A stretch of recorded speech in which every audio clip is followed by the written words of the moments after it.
Imagine for a moment that the skin you inhabit is not a container, but a sensitive, organic membrane stretched across the vibrating loom of the infinite. We have long been taught to view ourselves as isolated islands of consciousness, lonely architects of a future that has not yet been built, laboring under the heavy weight of choice and the frantic pursuit of an unknown destination. However, what if the architecture of your life is already standing, complete and shimmering in a dimension just beyond the reach of your five senses? What if the brain, far from being the generator of thought, is actually a sophisticated biological antenna, a shimmering crystalline array of neurons and stardust tuned to a specific frequency within a vast, pre-recorded symphony of existence? This perspective shifts the very foundation of the human experience, moving us away from the exhausting role of the creator and into the sacred, receptive role of the witness. We are not forging a path through a dark forest. We are tuning into a light that has been burning since the dawn of time, navigating a landscape that is already fully formed, waiting only for our perception to illuminate its contours. To understand oneself as a biological antenna is to recognize that the universe is not a chaotic explosion of random events, but a meticulously encoded tapestry where every thread of time is woven into a single, eternal now. In this cosmic design, the past, present, and future are not sequential beads on a string, but rather layers of a high-definition holographic film that is playing simultaneously. Our physical bodies, with their intricate nervous systems and chemical messengers, act as the hardware capable of decoding this data. When we feel the sudden pull of intuition or the strange electric chill of déjà vu, we are not experiencing a glitch in the system. We are momentarily catching a signal from a different part of the pre-recorded timeline. We are dipping our cups into the river of a story that was written long before the first star caught fire. This realization brings with it a profound sense of relief, for it suggests that the frantic anxiety of making it happen is an illusion born of a limited signal. We are here to let it happen, to refine our internal dial until the static of the ego fades away, allowing the clear, resonant music of our destiny to pour through our senses. Consider the complexity of your own biology as a masterpiece of resonance. Every cell in your body vibrates at a specific frequency, a microscopic hum that contributes to the overall resonance of your being. This vibration is the key that unlocks specific chambers of the timeline. Just as a radio does not create the music, but simply aligns its internal circuitry to catch the invisible waves moving through the room, your consciousness aligns with the specific events and experiences that match your current energetic state. We are living in a sea of information, an ocean of potentiality, where every version of your life already exists as a static wave. It is your frequency, your thoughts, your emotions, your deeply held beliefs that collapses these waves into the tangible reality you perceive. In this sense, the timeline is pre-recorded, but your experience of it is a matter of tuning. You are the listener, the observer, the one who chooses which track of the great record to amplify. The needle is moving across the groove, and the song is already there, etched in the vinyl of the cosmos, waiting for your presence to give it a voice. This concept invites us to look at the world with a sense of mystical curiosity. If the timeline is a finished work of art, then every encounter, every sunset, and even every heartbreak is a predestined note in a grander composition. We often find ourselves fighting against the current of our lives, struggling to change the scenery or rewrite the script, not realizing that the script is already perfect. The struggle arises because we have forgotten our nature as receivers. We have mistaken ourselves for the broadcast itself, rather than the device that catches it. When we step back and view our lives through the lens of the biological antenna, the world ceases to be a battlefield and becomes a gallery. We begin to see the hidden patterns, the subtle synchronicities, and the recurring motifs that signal we are on the right frequency. We start to understand that the future is not something we are heading toward, but something we are becoming resonant with. It is a slow unveiling, a gradual sharpening of the image as we adjust our internal focus. The implications of this shift are nothing short of revolutionary for the human spirit. It demands a radical surrender, not a surrender of will, but a surrender of the ego's demand for control. If the timeline is pre-recorded, then the pressure to be someone or to achieve something dissolves into the simple, elegant task of being here. The antenna does not need to try to be an antenna, it simply is. Its only job is to remain clear, to keep its components from rusting, and to stay pointed toward the source. Similarly, our task is to clear the interference, the trauma, the doubt, the societal noise that prevents us from receiving the high-fidelity signal of our true purpose. When the signal is clear, the life that unfolds is not a product of effort, but a manifestation of grace. We move through the world with a fluid grace, as if we are being breathed by the universe itself, dancing to a rhythm that we didn't compose, but were born to perform. As we journey deeper into this exploration, we must ask ourselves what it means to live in a world where the end is already contained within the beginning. It challenges our notions of free will, yet it offers a higher form of freedom. The freedom to experience the totality of our existence without the paralyzing fear of failure. If the movie is already filmed, we are the actors who have forgotten our lines, but are being guided by an invisible director. Every mistake was actually a scripted turn, every delay a necessary pause for the lighting to change. The universe is a vast, interconnected web of light, and we are the points where that light becomes self-aware. We are the universe's way of watching its own movie, of listening to its own song. This is the mystery of the biological antenna. We are the bridge between the eternal and the temporal, the place where the timeless timeline meets the heartbeat of the now. We stand at the edge of a new understanding of reality, one that merges the ancient wisdom of the mystics with the cutting-edge theories of quantum physics. To see yourself as a receiver is to reclaim your place in the cosmic order. It is to recognize that you are never truly lost because the signal is always there, pulsing through the vacuum of space, waiting for you to tune in. Whether you find yourself in the depths of a dark night of the soul or on the heights of a mountain peak, the frequency of your true self is broadcasting without interruption. The question is not whether the timeline exists, but whether you are quiet enough to hear it. The journey of the antenna is the journey of returning to that silence, of stripping away the layers of noise until only the pure, undistracted resonance remains. It is here, in the stillness of the heart, that the pre-recorded timeline reveals its beauty, and we realize that we have been home all along. To descend deeper into the architecture of this philosophy is to confront the pillars of frequency, resonance, and the illusion of the linear arrow. In our standard human perception, we view time as a cruel master, a relentless conveyor belt moving toward an inevitable edge. However, the core concept of the biological antenna suggests that time is not a sequence of disappearing moments, but a static field of information. If we visualize the universe as a massive, holographic crystalline structure, then every moment of your life is a facet of that crystal, existing simultaneously and forever. The theme of the pre-recorded timeline does not imply a lack of life or vitality. Rather, it suggests a profound completeness.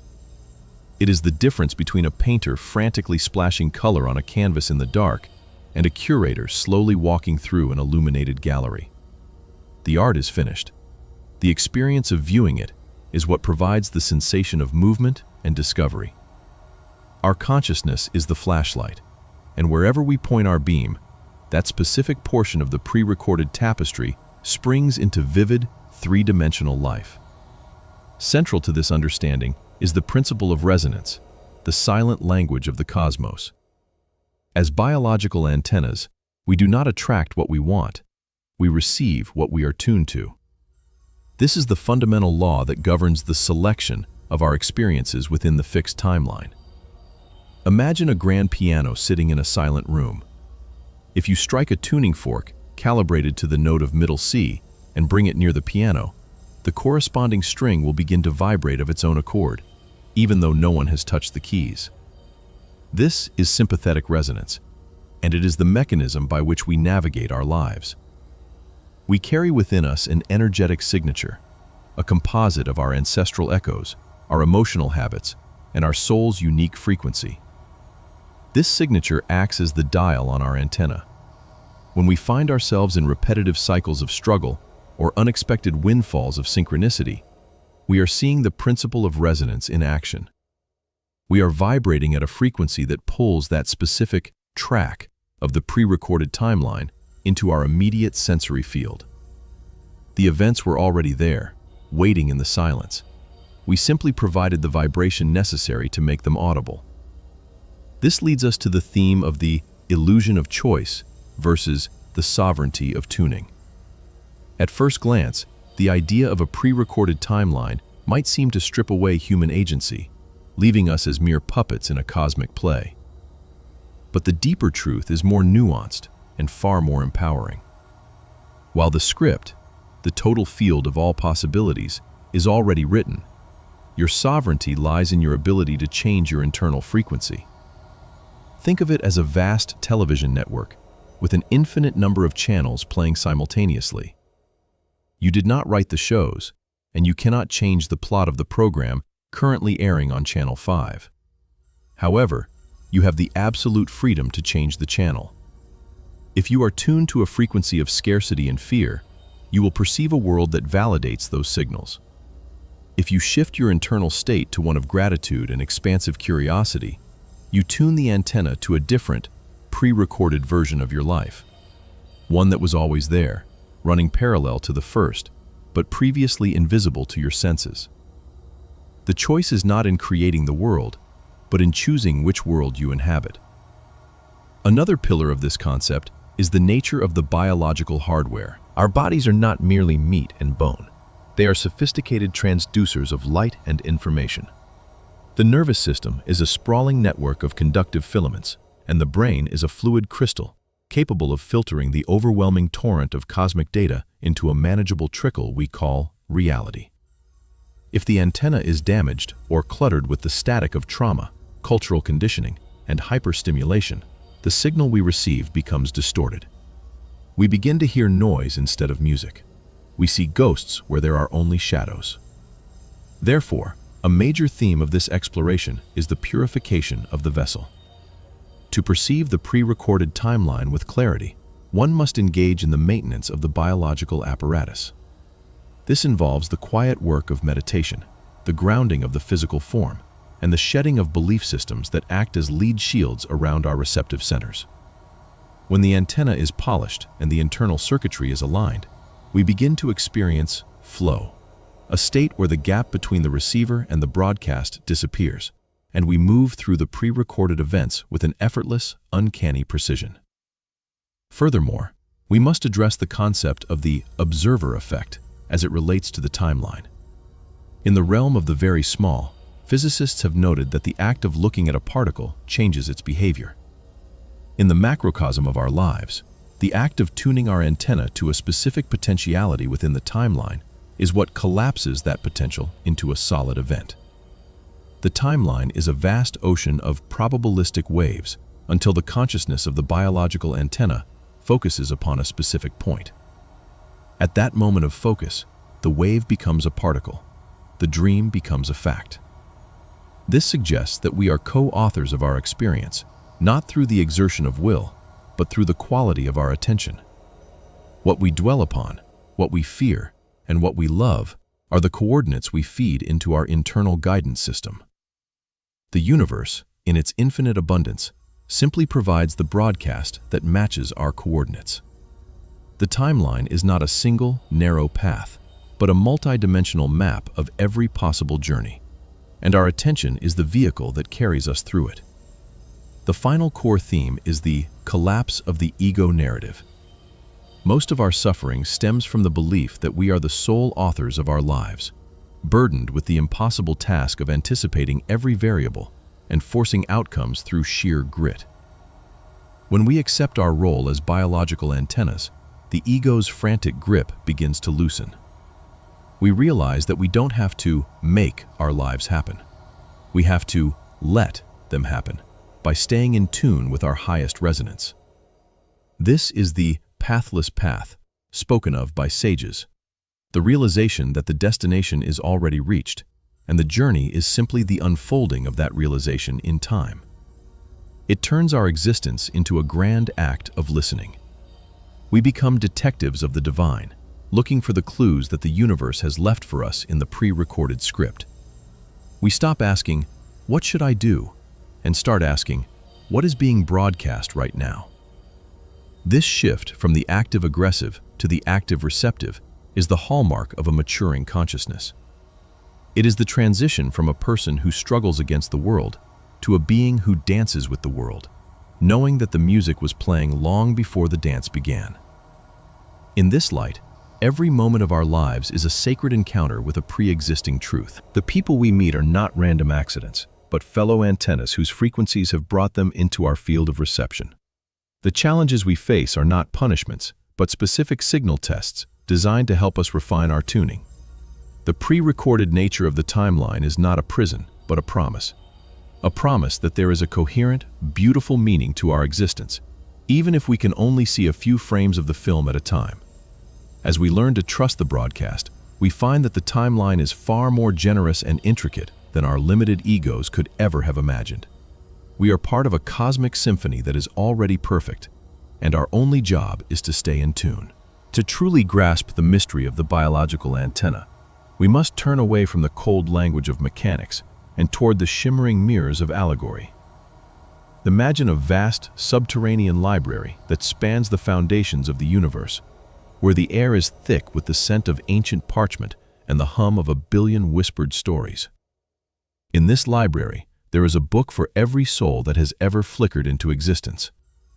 These are not journals of the past, but books of being, where every word, every breath, and every choice is already inscribed in a golden, cursive ink that never fades.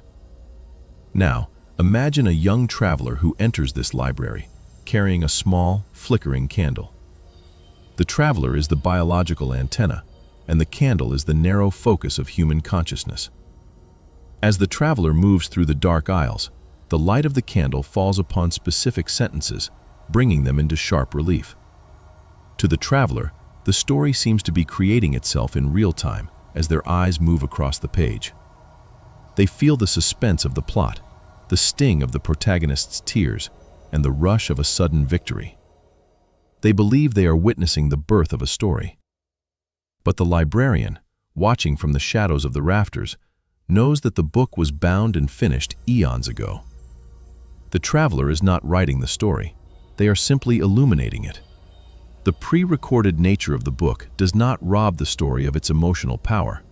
Rather, it ensures that every tragedy has a resolution, and every question has an answer already waiting on the next page. The traveler's only true power is the steadiness of their hand and the clarity of their light. If they tremble with fear, the words become blurred and frightening. If they hold the candle high with courage, the prose reveals itself as a masterpiece of divine intent.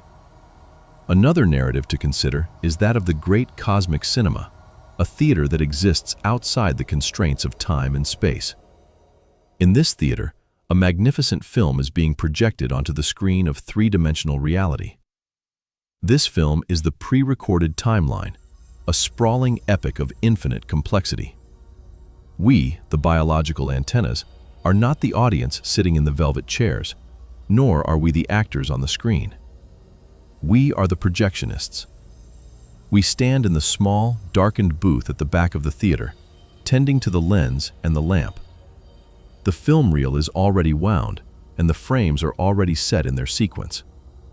However, the quality of the image on the screen depends entirely on the state of our equipment.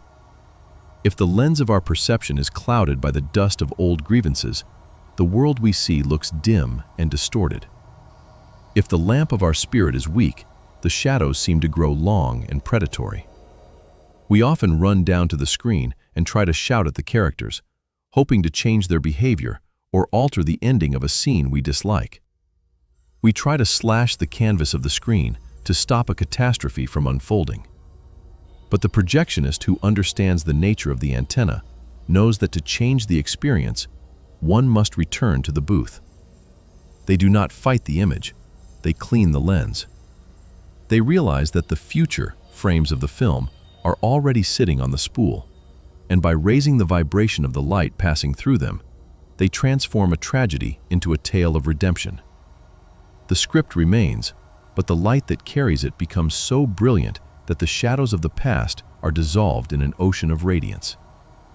Consider also the allegory of the weaver and the loom of light. In a realm beyond the stars, a celestial weaver works at a loom that stretches across the vacuum of the void. The weaver does not use wool or silk, but strands of concentrated time and intention. Each strand is a timeline, a pre-recorded path of a soul's journey through the physical world. These threads are dyed in every possible hue: the deep indigo of sorrow, the bright gold of joy, the muted gray of routine, and the searing white of enlightenment. When we are born, we are anchored to a specific cluster of these threads. As biological antennas, our nervous systems act as the shuttle that moves back and forth across the loom. We experience the texture of the thread we are currently touching, believing that we are creating the fabric as we go. We feel the roughness of a knot and call it a crisis. We feel the softness of the silk and call it a blessing. Yet, if we could zoom out, we would see that the knot was a necessary structural element to hold the weight of a later beauty. The pattern is already complete. The pre-recorded timeline is the finished tapestry of the weaver, and our lives are the sensory exploration of that masterpiece. When we resist our circumstances, we are like a shuttle trying to jump off the loom, causing tangles and friction. When we accept our role as the antenna of the weaver's intent, we slide effortlessly along the golden threads, realizing that every accidental color was a deliberate choice by a higher intelligence to create a soul of incomparable depth. There is a final story, perhaps the most intimate of all, the narrative of the ocean and the shell. Imagine a vast, eternal ocean that contains the memory of every wave that has ever broken and every storm that has ever brewed. This is the timeline in its totality, a liquid, swirling archive of all that is. On the shore of this ocean lies a single, delicate seashell, its spiral interior intricately carved by the tides. You are that shell. The shell does not create the sound of the ocean, it simply captures the wind and the distant roar of the water, echoing it within its chambers. When you hold the shell to your ear, you hear the music of the sea. The music is pre-recorded in the movement of the tides, yet it feels alive and present within the shell. If the shell is filled with sand or broken by the surf, the music becomes muffled or harsh. As a biological antenna, you are the hollow space within the spiral, the vessel designed to resonate with the eternal broadcast of the cosmic ocean. You do not need to journey into the deep to find the truth. The truth is already vibrating within your own architecture. The timeline is the wind blowing through your curves, and your life is the unique song that results from that interaction. These narratives serve to remind us that the concept of a pre-recorded timeline is not a cold, deterministic prison, but a poetic invitation to trust. Whether we are the traveler in the library, the projectionist in the booth, the shuttle on the loom, or the shell on the shore, our essence remains the same. We are the localized point where the infinite becomes intimate. We are the bridge through which the pre-recorded glory of the universe is translated into the living, felt experience of a human heart.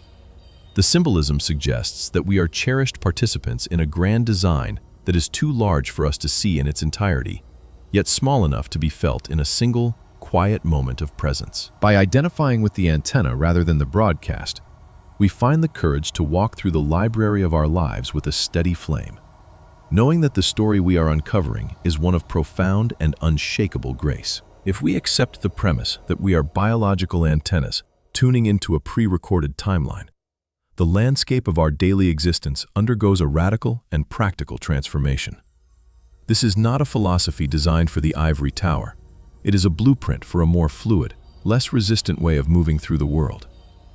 The most immediate, real-world implication is the shift from a state of high-stress manifestation to a state of high-frequency resonance. In our modern culture, we are often exhausted by the hustle, the belief that we must physically force the universe to conform to our desires. When you view yourself as an antenna, the focus shifts from the external struggle to internal maintenance. You begin to understand that if you want to change the broadcast of your life, whether that involves your career, your relationships, or your health, the most effective lever is not more work, but a more refined tuning. You stop trying to move the mountains in the movie and start adjusting the frequency of the projector.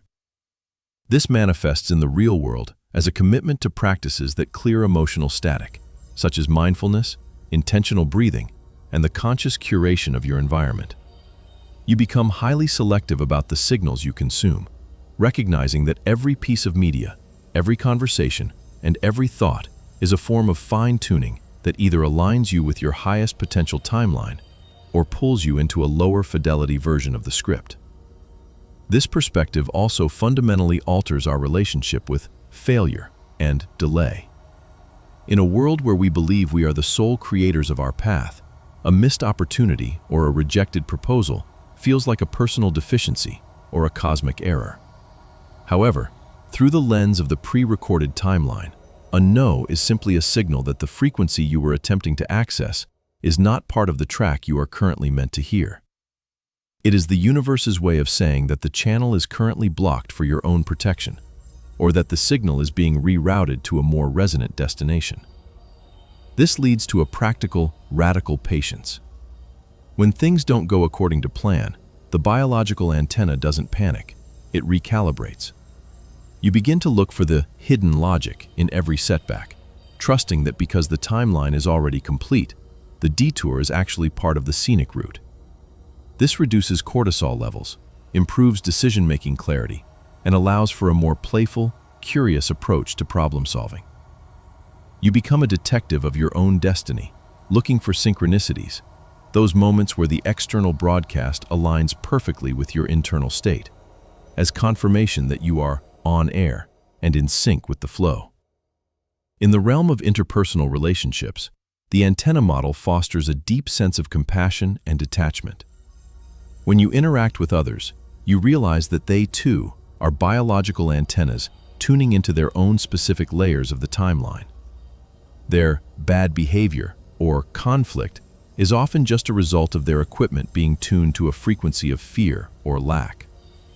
Instead of taking their broadcast personally, you see it as a mechanical issue. This allows you to maintain your own frequency without being pulled into their static. Practically, this looks like setting firm boundaries without the need for anger, as you understand that staying in tune with your own peace is the greatest service you can provide to the collective. You also begin to attract a different cast of characters into your life. As you polish your internal circuitry and raise your resonance, the pre-recorded timeline naturally introduces you to individuals who are vibrating at that same high-definition level. Your social circle becomes a reflection of your tuning, turning every meeting into a meaningful resonance rather than a random collision. Furthermore, this philosophy offers a profound tool for peak performance and creativity. Many of the world's greatest artists, athletes, and thinkers have described their best work as something that came through them rather than something they built. By adopting the antenna mindset, you can consciously enter flow states by intentionally surrendering the ego's control. In a professional setting, this means approaching a difficult project not with the question, "How can I solve this?" but with the inquiry, "What is the most elegant solution already existing in the timeline for this?"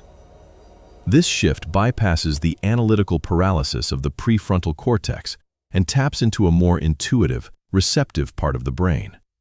It allows for quantum leaps in innovation, as you are no longer limited by what you think is possible based on the past, but are instead open to the highest frequency version of the future that is already recorded and waiting for a receiver. You become a channel for genius because you have stopped trying to be the source and have started being the conduit. Finally, the practical integration of this concept leads to a profound sense of existential security. The fear of the future is the fear of the unknown, but if the timeline is pre-recorded, there is no truly unknown, only the not yet perceived. This doesn't mean life becomes boring or predictable. Quite the opposite. It becomes a thrilling unveiling, like watching a masterpiece film for the first time. The security comes from knowing that the author of the timeline, the higher intelligence that designed the tapestry, has woven a narrative that is fundamentally coherent and purposeful. You can sleep better at night knowing that you don't have to carry the world on your shoulders. You only have to keep your antenna pointed toward the light. This is the ultimate life hack, realizing that the most productive thing you can ever do is to be deeply, vibrantly, and authentically yourself. By doing so, you fulfill your unique role as a specific receiver in the cosmic array, bringing a specific portion of the divine broadcast into the material world. You are not just living a life, you are witnessing a miracle that has already happened, and your only job is to be present for the show. We arrive at last at the shoreline, where the individual wave meets the vast, silent depth of the eternal ocean. To contemplate ourselves as biological antennas tuning into a pre-recorded timeline is to undergo a final, quiet revolution of the soul. We have traversed the mechanics of frequency, the beauty of symbolic narratives, and the grounded utility of resonance, only to find that all paths lead back to a single, shimmering truth. You are a necessary and deliberate participant in a universe that is already whole. The fear that has haunted the human condition for millennia, the fear of being a random accident in a cold, chaotic void, dissolves when we realize that our very existence is a form of cosmic alignment. You are not a ghost in a machine, nor are you a victim of a blind fate. You are the specific, localized point where the infinite consciousness of the cosmos decides to experience itself through a unique set of sensory filters. The pre-recorded timeline is not a script that binds you. It is a foundation that supports you, a grand architecture that ensures no effort is truly wasted and no love is ever truly lost. This realization demands a final transformation, a shedding of the old skin of the striver and the worrier. It calls for a transition into the luminous witness. When we stop trying to hack the timeline and start honoring the broadcast, we find that life begins to move with a grace that defies logic. We begin to see the world not as a series of problems to be solved, but as a series of revelations to be received. The tension in our shoulders, the frantic pace of our thoughts, and the heavy burden of "what if" all begin to soften. We understand that the greatest contribution we can make to the world is not our labor or our cleverness, but the clarity of our resonance. A single antenna that is perfectly tuned to the frequency of peace, clarity, and compassion does more to alter the collective broadcast than 1,000 voices screaming into the static. By becoming a clear conduit for the highest possible version of the timeline, you act as a beacon, helping others to find their own dial and tune out the noise of a world that has forgotten its own melody. The call to action is therefore an internal one. It is an invitation to treat your biological vessel with the reverence it deserves as a holy instrument. Every morning, as you emerge from the silence of sleep, you have the opportunity to set your frequency for the day. You can choose to tune into the static of the narrative of lack, or you can choose to align yourself with the narrative of abundance that is already vibrating in the space around you. This is not positive thinking in the shallow sense. It is a technical adjustment of your energetic signature. It requires the discipline to look past the shadows on the screen and remember the light in the projection booth. It asks you to trust the silence between the notes, knowing that the music is continuous even when your ears are not yet ready to hear it. This transformation is the journey from being a seeker to being a finder, from being a worker to being a dancer. It is the ultimate homecoming, where we realize that the destiny we were so afraid of missing was actually the very ground we were standing on all along. As you move forward from this exploration, carry the metaphor of the antenna with you like a secret key. When the world feels overwhelming and the plot of your life seems to take a dark or confusing turn, pause and remember the nature of the timeline. The dark scenes are already edited into the masterpiece to provide the contrast necessary for the light to be seen. You do not need to rewrite the ending, for the ending is already one of profound resolution. Your only task is to stay present, to keep your circuitry clean, and to keep your heart open to the signals of the divine. The universe is broadcasting a message of infinite complexity and breathtaking beauty at every moment. It is whispering through the wind, pulsing through your cells, and manifesting in the strange, perfect coincidences that punctuate your days. You are the one who makes this silent broadcast audible. You are the one who gives the pre-recorded timeline a heartbeat and a voice. Let this be your transformational vow, to live as though every moment is a sacred appointment with a truth that was prepared for you since the beginning of time. Walk with the quiet confidence of one who knows the ending of the story and finds it to be good. Release the need to know the how and the when, and settle instead into the deep, resonant is. In this state of active receptive grace, you become more than just a person. You become a portal. You become the place where the eternal enters the temporal, where the pre-recorded becomes the living, and where the biological antenna finally realizes it is one with the great broadcast. The symphony is playing, the film is rolling, and the weaver's tapestry is complete. All that remains is for you to listen, to watch, and to be. You are home. You are in tune. You are exactly where you were always meant to be.